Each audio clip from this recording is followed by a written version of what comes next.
ಪತ್ರಿಕಾಗೋಷ್ಠಿ ಆರಂಭ ಆಗ್ತಾ ಇದೆ. ದಯಮಾಡಿ ಶಬ್ದ, ದಯಮಾಡಿ ಸೌಂಡ್.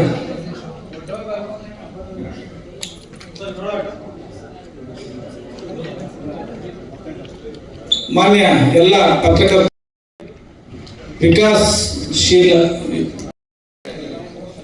ಅದೇ ರೀತಿ ಕರ್ನಾಟಕ ರಾಜ್ಯ ಘಟಕದ ಅಧ್ಯಕ್ಷರು ಮತ್ತು ಪಕ್ಷದ ರಾಷ್ಟ್ರೀಯ ಉಪಾಧ್ಯಕ್ಷರು ಆದಂತ ಶ್ರೀ BK ಮೋಹನ್ ಕುಮಾರ್ ಅವರು ಉಪಸ್ಥಿತರಿದ್ದಾರೆ. ಅದೇ ರೀತಿ ಈ ಪಕ್ಷದ ಕಾರ್ಯಕ್ರಮಗಳಿಗೆ ಬೆನ್ನೆಲುಬಾಗಿ ನಿಂತು ಕೆಲಸ ಮಾಡಿದಂತಹ ಹಿಂದುಳಿದ ವರ್ಗಗಳ ಮಹಾಸಭಾದ ರಾಷ್ಟ್ರೀಯ ಅಧ್ಯಕ್ಷರಾದಂತಹ ಶ್ರೀ ರಾಜಗುರು ಸ್ವಾಮಿಗಳು ನಮ್ಮೊಂದಿಗೆ ಉಪಸ್ಥಿತರಿದ್ದಾರೆ. ಹಿಂದುಳಿದ, ಅತಿ ಹಿಂದುಳಿದ, ಆದಿವಾಸಿ, ಅಲೆಮಾರಿ ಎಲ್ಲ ಸಮಾಜಗಳಿಗೂ ಒಂದು ಖುಷಿ ವಿಷಯ ಇದೆ. ಇವತ್ತು ಎಲ್ಲಾದ್ರೂ ಒಂದು ಟಿಕೆಟ್ ಬೇಕು, ನಾನು ಎಲೆಕ್ಷನ್ ಇರ್ತೀನಿ, ಗ್ರಾಮ ಪಂಚಾಯತಿ ಆಗಲಿ, ಜಿಲ್ಲಾ ಪಂಚಾಯತಿ ಆಗಲಿ, ತಾಲೂಕು ಪಂಚಾಯತಿ ಆಗಲಿ, ಕಡೆ ಪಕ್ಷ ಒಂದು ಡೈರಿಯಲ್ಲಾಗಲಿ, ಅಲ್ಲೆಲ್ಲ ಜಾತಿ ಮೇಲ್ಜಾತಿಗೆ ಎಲ್ಲ ನಡೀತಾ ಇದೆ. ಅಧಿಕಾರ ಇರುವಂತ ಜಾತಿಗಳಿಗೆ ಇವತ್ತು ರಾಹುಲ್ ಗಾಂಧಿ ಅವರ ಆಶೆ ಅಂತೆ, ಮಲ್ಲಿಕಾರ್ಜುನ ಖರ್ಗೆ ಅವರ ಆಶೆ ಅಂತೆ, ಎಲ್ಲಿ ಜಾತಿ ಎಷ್ಟಿದೆ ಅಷ್ಟು ಅಧಿಕಾರನೂ ಅವ್ರಿಗೆ ಹಂಚಿಕೆ ಆಗಬೇಕು. ಆದ್ರಿಂದ ಆ ಒಂದು ತತ್ವ ಸಿದ್ಧಾಂತದಿಂದ ನಾವು ಆ ಉದ್ಘಾಟನೆಯ ಪಾವನ ಸಾನ್ನಿಧ್ಯವನ್ನು ವಹಿಸಿಕೊಂಡಂತಹ ಜಗದ್ಗುರು ವೇದವ್ಯಾಸ ಬ್ರಹ್ಮಶ್ರೀ ಪೀಠದ ಪೀಠಾಧಿಪತಿಗಳಾಗಿ ಬ್ರಹ್ಮಶ್ರೀ ರಾಜಗುರು ಸ್ವಾಮೀಜಿಯವರು ವಹಿಸಿಕೊಂಡಿದ್ದರು. ಅದೇ ರೀತಿಯಲ್ಲಿ ಇವತ್ತಿನ ದಿನ ಹಿಂದುಳಿದ ಅತಿ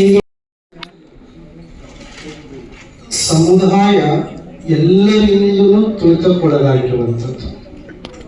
ಏನು ಕರ್ನಾಟಕದಲ್ಲಿ ಹಿಂದುಳಿದ ಸಮುದಾಯ ಅಂತ ಏನು ನಾವೆಲ್ಲ ಹೇಳ್ತಾ ಇದೀವಲ್ಲ, ಈ ಎಲ್ಲ ಸಮುದಾಯಗಳಿಗೂ ಕೂಡ ರಾಜಕೀಯದಿಂದ ಅಥವಾ ಇನ್ನಿತರ ಯಾವುದೇ ರೀತಿಯಾದಂಥ ಆರ್ಥಿಕ ವ್ಯವಸ್ಥೆಯಾಗಲಿ, ಶಿಕ್ಷಣದ ವ್ಯವಸ್ಥೆಯಾಗಲಿ, ಅಥವಾ ಹಿಂದುಳಿದ ವರ್ಗಗಳ ಮಕ್ಕಳಿಗೂ ಕೂಡ ಒಂದು ಸರಿಯಾದ ಶಿಕ್ಷಣದ ವ್ಯವಸ್ಥೆಯನ್ನು ಕೂಡ ಮಾಡಿಕೊಡಕ್ ಆಗ್ತಾ ಇಲ್ಲ. ಈಗ ನೋಡಿ, ಕರ್ನಾಟಕದಲ್ಲಿ ಎಲ್ಲ ಕಡೆನೂ ಹಳ್ಳಿಗಳಲ್ಲಿ ಸರ್ಕಾರಿ ಶಾಲೆಗಳು ಮುಚ್ಚುತ್ತಾ ಇದ್ದಾರೆ.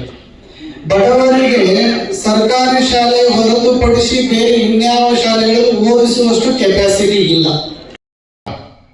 और मेरा मानना है कि समाज में लीडर BK मोहन जी जो प्रदेश अध्यक्ष है, या हमारे गुरु जी अपनी अपनी बातें रखे, लेकिन मुझे समझ में नहीं आया।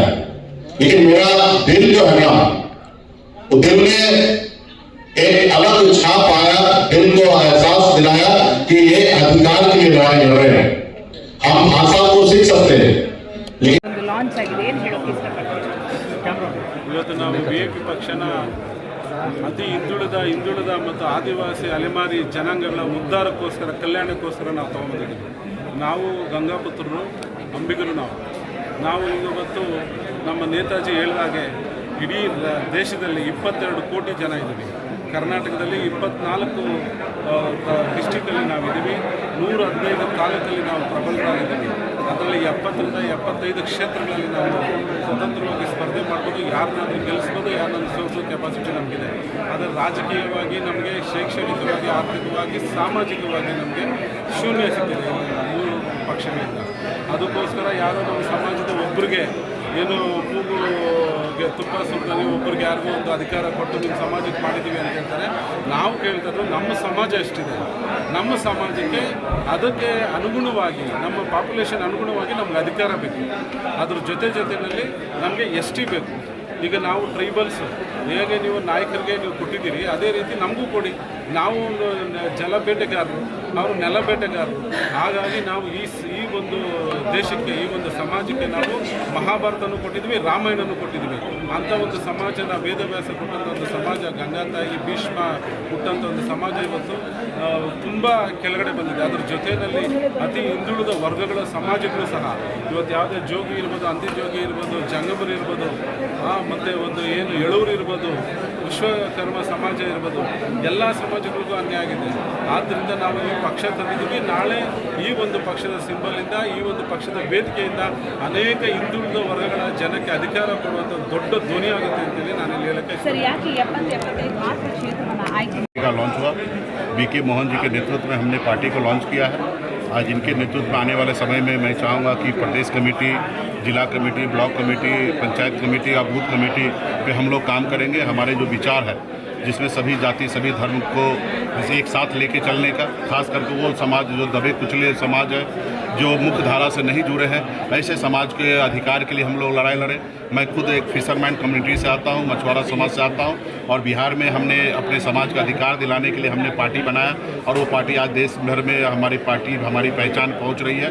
और निषाद समाज जो पूरे भारत में 312 नामों से जाने जाते हैं, कहीं बिंद, कहीं सहनी, कहीं केवट, कहीं गंगापुत्र, कहीं कोली, अलग अलग नामों से जाने जाते हैं, उनके अधिकार के लिए हम लोग लड़ाई लड़ेंगे।